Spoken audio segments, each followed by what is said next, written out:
ده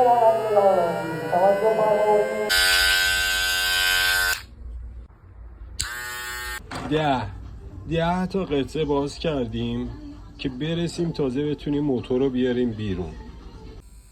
موتور رفته، زغال موتور از بین رفته و این موتور باید تعویض شه. ابتکار عمل به خرج دادن، برای شاخک درست کردن. این چیه بابا؟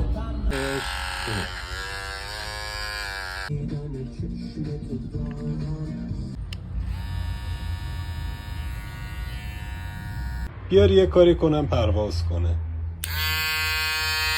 این کلمه تراکتور وقتی میذاریم روی اینا، طرف فکر میکنه که این واقعا تراکتوره. این روغن سوخته ریخته روش، روغن مایع ریخته، دوباره حالا بو کردم هم دقیقا همون روغن مایع است. کار میاری و جریان کشی میکنه، به خاطر اینکه اصلا کلا درصدی که روی صفحه شیوه را زده بهش اعتماد نکنید و این نمیتونه مبنا بر این باشه که این درصد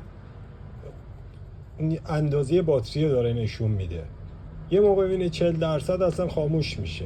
شما اینو بذارید تو شارژ به اندازه 5 تا یا 10 تایی که استفاده میکنید، دیدید ضعیف شده، اینو بزنید تو شارژ. تمام.